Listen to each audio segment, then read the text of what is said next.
So good day everyone. Today we will be talking about chapter 10 of Peter Singer's Practical Ethics entitled The Environment. So first let's look at the status of our environment. So according to the State of the World's Forests Report 2020 report, in a span of 3 decades, around 420 million hectares of forest had been lost through conversion to other land usage, with agricultural expansion being one of the main reasons for deforestation. Other reasons include timber harvesting, wildfires, mining, road expansion, and other human activities. Locally, we have lost 1.3 million hectares of tree covers from 2001 to 2021 and 158,000 hectares of humid primary forest from 2002 to 2021, with Palawan having the most tree cover loss. So deforestation has remained to be a global concern, and this does not just affect us, but also other living beings as well. So moving on to the contents of the chapter itself. In Western tradition, environmental ethics holds a mostly dominant human-centric or anthropocentric framework, which means that there is a belief that the world exists for the sake of human beings. According to Aristotle, in fact, there is a hierarchy in nature where those with more reasoning prevail against those with less. So since plants have less reason capacity to reason than animals, then plants exist for the sake of animals. And since animals have less capacity than humans, then animals exist for the sake of humans. Following this belief, Thomas Aquinas, in his work Summa Theoloica, also didn't identify sins against animals in nature, only sins against those against God and against humans. So does this mean that we can't prioritize the environment? No. Despite that, we can still use this human-centric framework to make the preservation of the environment a priority. We can justify that we are preserving it to ensure that humans are kept safe and protected. So we fight against all of which that can cause a lot of damage to the environment like pollution, usage of nuclear power, and even climate change so that we can be kept safe. Another reasoning that Singer offered is that had we been in a time where there is an abundance of wilderness, there is abundance of nature, we might deem this abundance a hindrance or unnecessary. But considering the prevalence of urbanization and the decrease in wilderness, this scarcity added a value that we can use to further preserve it. In his words, he said that the remnants of true wilderness is left to us are like islands amidst a sea of human activity that threatens to engulf them. This gives wilderness a scarcity value that provides the basis for a strong argument for preservation, even in the terms or within the terms of a human-centered ethic. Now, the one in the slide is the stump of Prometheus. So Prometheus is a great basin bristlecone pine that was found to be around 4,900 years old when it was cut down by a graduate student in 1964. So it was deemed the oldest verified non-clonal tree in the world during that time. And since it was cut down, that means that we can never fully appreciate this tree in its full glory. So forests or trees that had been cut down may be grown back or replaced, but we will never or we will lose the link to the past that the forest or tree stood witness to and represents. So Singer expressed that a lot of people focus on short-term benefits rather than long-term. So say we cut down a huge chunk of Asian forest to build something that will benefit us today. In the future to come, we may find a better and more effective ways that would yield the same purpose. But even if we leave the land that we formerly used behind, and even if the new life forms grew there, it will never be the trees that were cut down, and it will never be the same forest that once was there. So making gains and profits from cutting down trees and destroying forests only makes up for short-term benefits. We may come up with a lot of justifications and they may make sense, but we must take into full account and consideration the value of the forest, not only to us, but also to the generations to come. So northern white rhinos is a subspecies of white rhinos that is classified to be critically endangered, possibly extinct in the wild. And there are currently only two remaining of this subspecies, the mother and daughter pair, Nayin and Fatu. As of the current, scientists, experts are doing their best to increase the subspecies into breeding population again so that it would survive. And the reason I talked about this is because of something that Singer discussed. And it revolves around the question, why should we preserve the wilderness? And the answer is this, to give future generations a chance and a choice.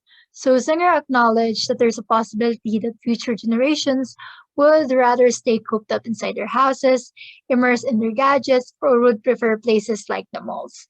But despite that, we should give them a chance, an opportunity that if they decide that they want to immerse themselves with nature, see the world and appreciate it firsthand, they would be able to do so because we managed to preserve it, or we have preserved it. So we should not strive to be like the generation that came before us who took away a chance from us of witnessing certain animals living before our eyes because they made them extinct, like the dodo bird and the Tasmanian tiger. Things we do now, especially those that can cause irreversible damage, again, will have an impact not only just to us, but also those that will come after us. So before going further, we must first make a distinction between intrinsic value and instrumental value. So intrinsic value is a value that is good or desirable in itself, and instrumental value is a value as a means to some other end or purpose. Happiness, for example, can be an intrinsic can hold an intrinsic value, while money, on the other hand, holds an instrumental value. So the singer and those with sentience have intrinsic value, and those without only have instrumental value. So Singer actually started this chapter with a situation. Suppose a river valley was considered by a hydroelectricity commission to have untapped energy, and they would like to build a dam there. So building a dam can provide employment to thousands of people and can produce steady energy for the next decade. It can also attract investors and boost the economic growth of the region. But building one can destroy the habitats of animals and birds, may disrupt the existence of rare plants and old trees, and also the animals, and may cause the life of said plants and animals in the area that scientists have yet studied because they haven't fully explored the region yet. Should the dam be built? So if we're just going to be focusing on a human-centric perspective, then building one may yield more benefits to humans. But for utilitarians, all losses coming from building the dam, which includes loss of animals, will be considered and counted as a loss. But is it only animals that should be taken into account? This is where this moral disagreement arises. What kinds of being must be taken into our moral deliberation? Outside of the goal of preservation of humanity or of humans, what kinds of beings should also be included? Does it include one type of animal or a whole species? Do we include rare plants and old trees into our deliberation? How about the ecosystem itself? What then can be used as a basis for consideration? So this is where sentience comes in. So sentient beings have wants and needs, so it's easier to determine what is good and what is bad for them. So if we imagine a scenario concerning sentient beings, we can imagine the possible effect or outcome of an action on them, whether it'll be positive or negative. For example, if we ask ourselves, how would a dog feel if they hear fireworks? We can immediately imagine that the dog's being distressed. So hearing fireworks is not ideal for the dogs. But what about plants? So this is where it gets tricky. We know for a fact that plants needs water and sunlight, so we could consider the growth of plants as good in itself, which means it can have an intrinsic value. But then we can truly imagine how plants would feel like if they are met with different scenarios because they have no conscious thought.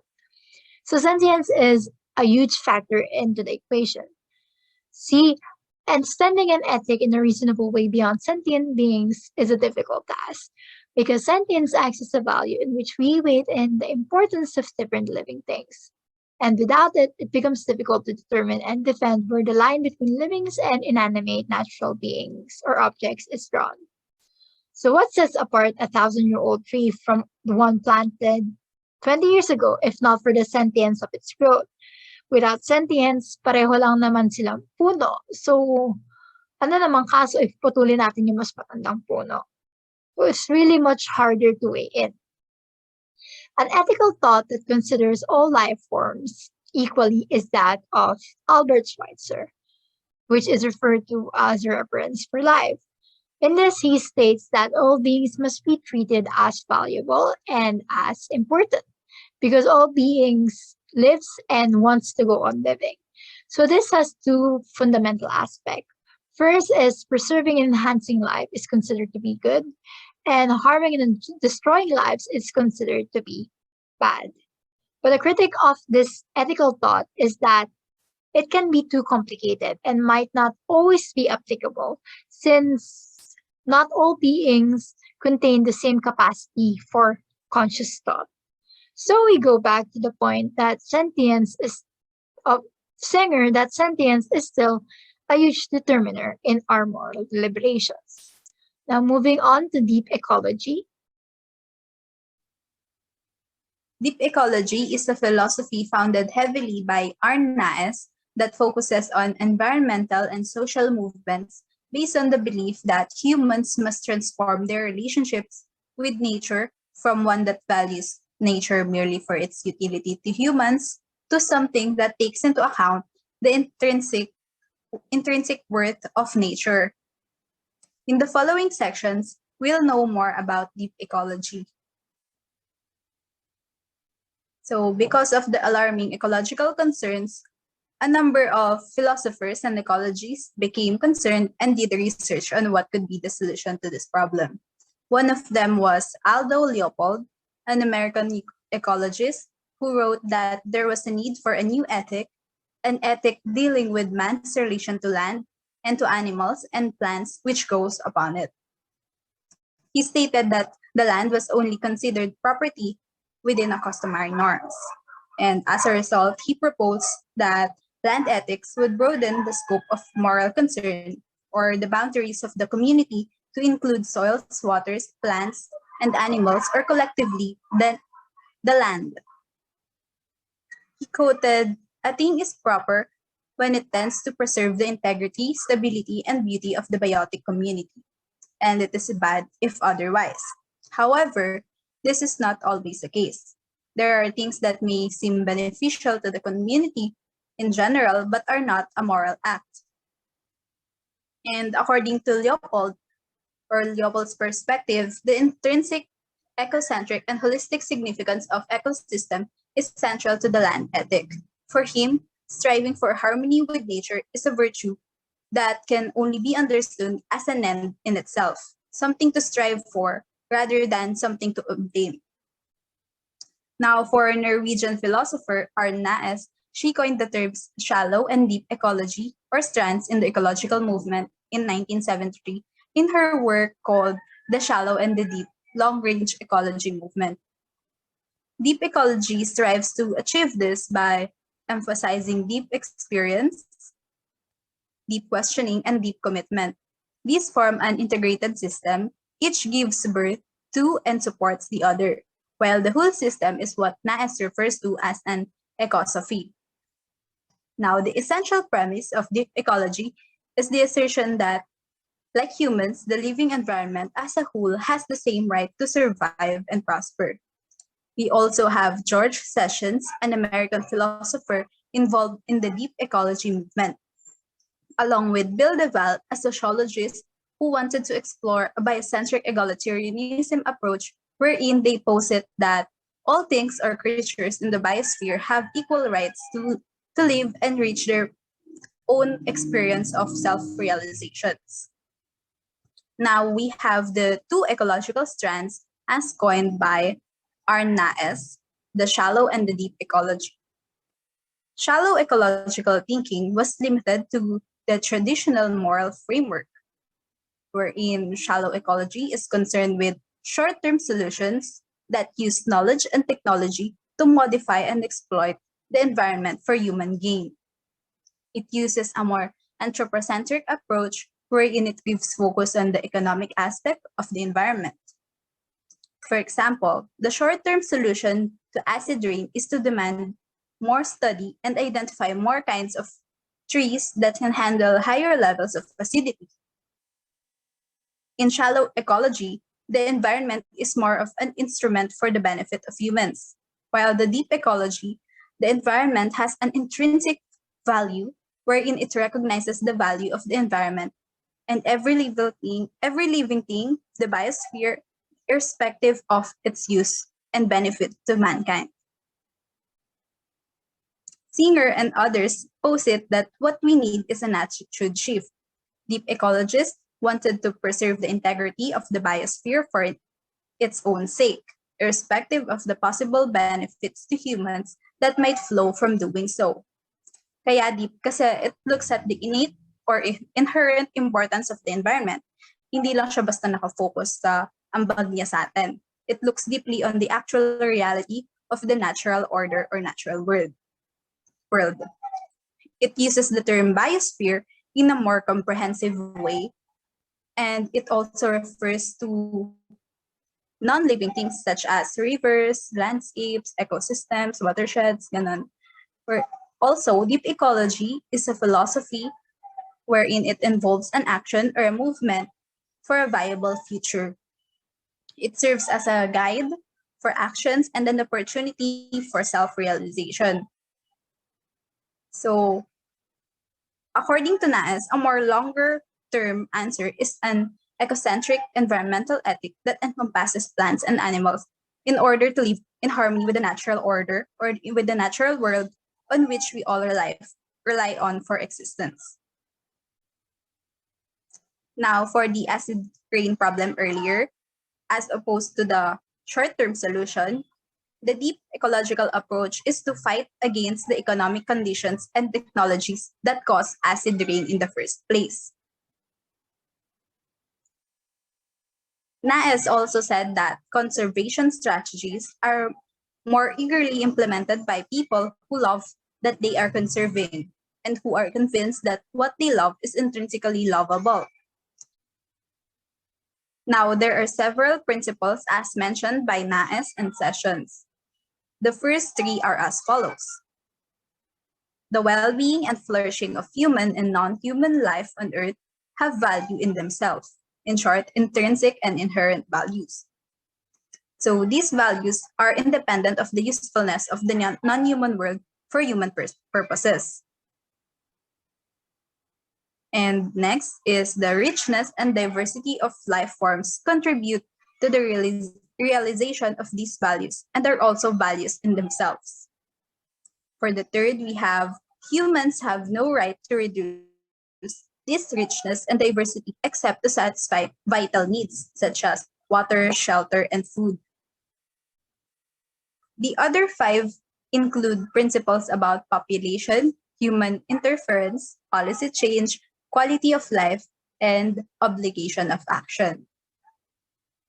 Next, we have Richard Sylvan and Val Plumwood, two Australians working at the core of environmental ethics who extended their ethic beyond living creatures, adding a need to not risk the welfare of natural objects or systems without sufficient cost. We can say that deep ecology aims to be a holistic approach wherein it focuses more on holism as seen on the many attempts to derive values from ecological ethics, wherein ecologists sense that the species or ecosystems is not just a collection of individuals, but really an entity in its own right. We also have Lawrence Johnson.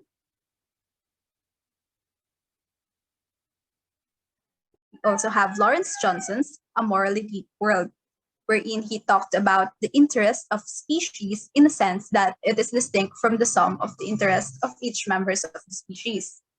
He also argues that the interest of a species or an ecosystem ought to be taken into account alongside individual interests in our moral considerations or moral deliberations. Now, deep ecology offers a more holistic picture of the world we live in, applying to life the notion that distinct elements of the ecosystem, including people, work as a whole. So we have the Ecological Self by Freya Matthews, an ecological philosopher who contends that in order to understand the true roots of human consciousness, we must go beyond the present to the deep time, or the time of the evolution of life and the creation of the cosmos.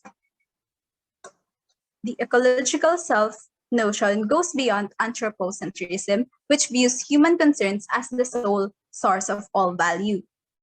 She also contends that any self-realizing system has intrinsic value in that it seeks to maintain or preserve itself. It is well understood that there are changes that are needed on a philosophical level, not merely economic, political, or technological aspects. It is called deep ecology because it persists in addressing deeper questions about why and how, kaya ito concerned with the basic philosophical issues about the consequences of human existence as one component of the ecosphere.